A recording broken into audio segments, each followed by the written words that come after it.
محترم کارپوریٹر حضرات، میرے بزرگوں، دوستوں، ماں اور بہنوں، اس شاعر نے کہا ہے کہ تم نے چاہا ہی نہیں حالات بدل سکتے تھے، میرے آنسو تیری آنکھوں سے نکل سکتے تھے، 2 قدم ساتھ میرے چل کے تو دیکھا ہوتا، خود بخود تیرے خیالات بدل سکتے تھے، تم تو ٹھہرے ہی رہے جھیل کے پانی کی طرح، دریا ہوتے تو بہت دور نکل سکتے تھے۔ آج اس وقت چند منٹ میں مجھے جو بات کہنی ہے، دل پر بہت بوجھ ہے اور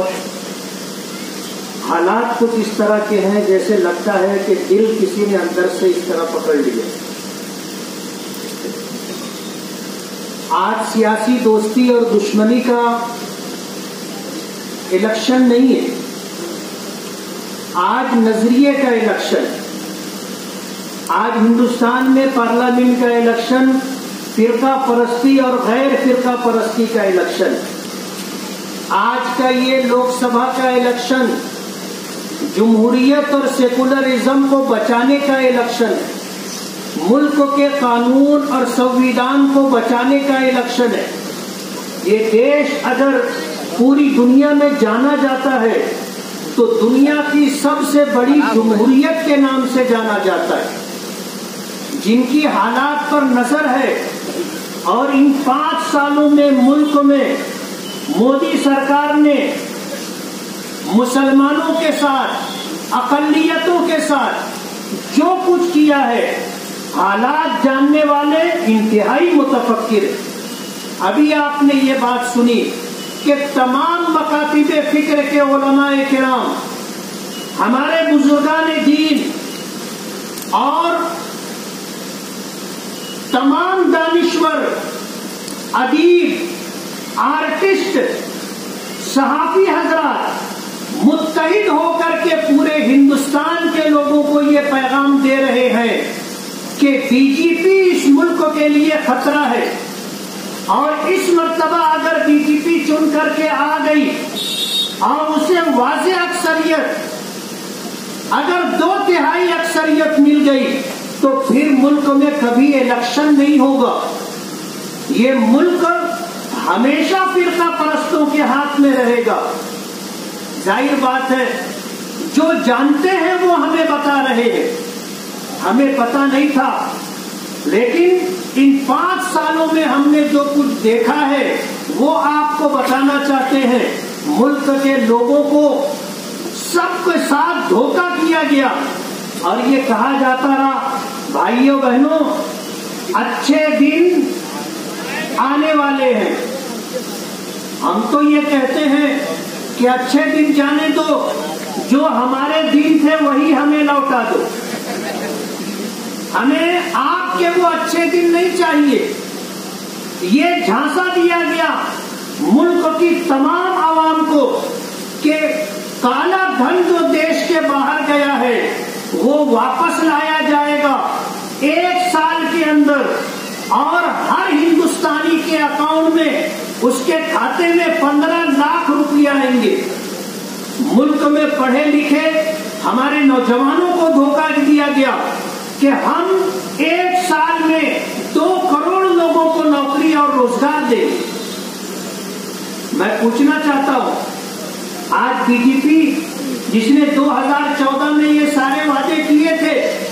ان میں سے اگر اس نے ایک وعدہ بھی پورا کیا ہو تو آپ مجھے بتاؤ۔ ان کے ایک بڑے لیڈر نے اخباری انٹرویو میں یہ بات کہی تھی کہ ہمیں بھی پتا نہیں تھا کہ ہم چن کر کے آ جائیں گے اور ہماری حکومت بنے گی اور ہم اقتدار میں آئیں گے۔ ہم سے کہا گیا تھا جتنے جھوٹے وعدے کر سکتے ہو وہ سارے وعدے کرو، ہم نے کیا۔ وہ الیکشنی وعدہ تھا، اور ایک جملہ تھا جو کہا گیا، آج بی جے پی صرف فرقہ پرستی پر الیکشن لڑ رہی ہے۔ آپ سمجھ لو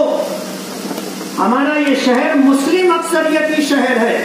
یہ مسجدوں کا، میناروں کا شہر ہے، یہ مسلمانوں کی ایک بڑی بستی ہے۔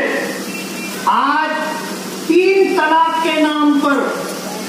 مالیگاؤں کی ہماری ماؤں نے، بہنوں نے، بیٹیوں نے سرکار کے اس فیصلے کے خلاف جو آرڈیننس سے لایا گیا تھا کہ اگر کسی مسلمان نے 3 طلاق دی تو اسے 3 سال جیلوں کی سلاخوں کے پیچھے رہنا پڑے گا، اور 3 سال اسے اپنی بیوی بچوں کا خرچہ بھی اٹھانا پڑے گا، اور 3 طلاق واقع بھی نہیں ہوگی۔ عجیب اندھا قانون ہے کہ طلاق واقع بھی نہیں ہوگی اور 3 سال کی سزا بھی دی جائے گی۔ ہندوستان کی تاریخ رہی ہے جو مالیگاؤں کی ماؤں اور بہنوں نے بنائی ہے، بوڑھی عورتیں راستوں پر نکل کر کے جن کے لیے چلنا مشکل تھا، وہ مشکل چل کر کے انہوں نے اپنا احتجاج درج کرایا، اور جاتے ہوئے جگہ جگہ بیٹھ کر کے، آتے ہوئے جگہ جگہ بیٹھ کر کے انہوں نے اپنا احتجاج درج کروایا تھا۔ ملک میں افراتفری کا ماحول ہے، ملک میں گو ونش کے نام پر موب لنچنگ ہوتی ہے، بے گناہ بے قصور لوگوں کو پبلک اتنا مارتی ہے کہ وہ مر جاتے ہیں، اور سرکار اس پر کوئی قانونی اقدام بھی نہیں کرتی۔ جنگل راج اس ملک میں پیدا کرنے کی کوشش کی جا رہی ہے۔ بی جے پی نے تمام وعدے کنارے رکھتے ہوئے صرف فرقہ پرستی کے عنوان پر الیکشن لڑنے کا فیصلہ کیا ہے، اور اس کی بالکل واضح مثال سادھوی پرگیا سنگھ جو مالیگاؤں شب قدر کہیے رمضان کی 29ویں شب میں بھکو چوک میں جو بم بلاسٹ ہوا تھا، اس میں اہم ملزم ہے کرنل پروہت، اسیمانند اور سادھوی پرگیا سنگھ، جن کو اس میں ملزم بنایا گیا ہے، برسوں جیلوں کی سلاخوں کے پیچھے رہے۔ بی جے پی نے ایسے تمام لوگوں کو پورے ملک میں آزادی دلوائی ہے، ضمانت پر رہائی دلوائی ہے۔ اس سادھوی پرگیا سنگھ کے اوپر ناسک کی جیل، ناسک میں جب کورٹ میں لایا گیا تو ان پر پھول برسائے گئے۔ ابھی آپ نے سنا ایک 8 سالہ بچی، معصوم پھول جیسی بچی، 7-8 درندوں نے کئی دن تک آسفا نامی اس بچی کے ساتھ آبرو ریزی کی اور اتنی زیادتی کی کہ وہ بچی مر گئی۔ ایسے لوگوں کے اوپر اگر پھول برسایا جاتا ہے تو آپ اندازہ کر سکتے ہیں کہ دیش کو کس طرف لے کر جایا جا رہا ہے۔ ابھی آپ نے یہ بات سنی کہ آپ کو ہم سے معافی مانگنے کی ضرورت نہیں ہے۔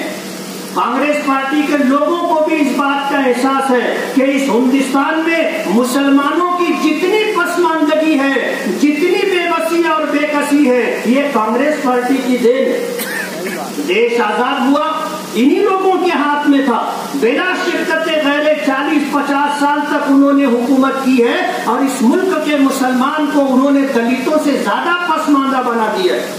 ہم اگر اپنا مفاد دیکھ کر کے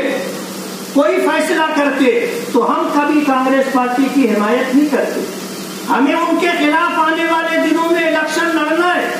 اور ہمارا ایسا ماننا ہے کہ اس شہر کو اور اس شہر کے عوامی ٹیکس کو ایک خاندان جس طرح دونوں ہاتھوں سے لوٹ رہا ہے،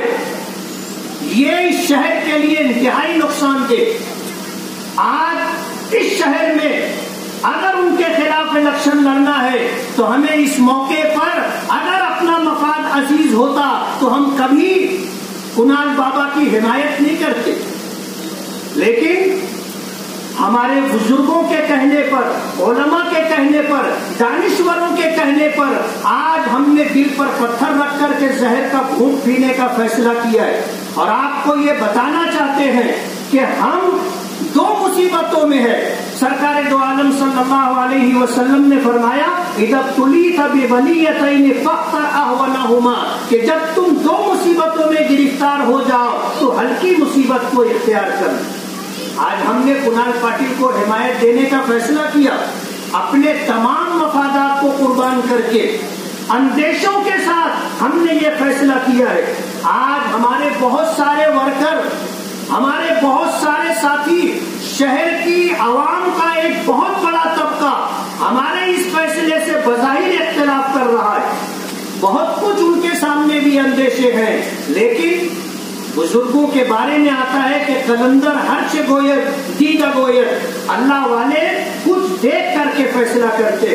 آج اگر تمام مکاتب فکر کے علماء دانشوران نے مل کر کے فیصلہ کیا ہے تو ہم نے بھی کنال بابا پاٹل کو حمایت دینے کا فیصلہ کیا، اور آپ سے یہ اپیل کرتے ہیں کہ 29 اپریل کو جس طرح ہماری ماں اور بہنوں نے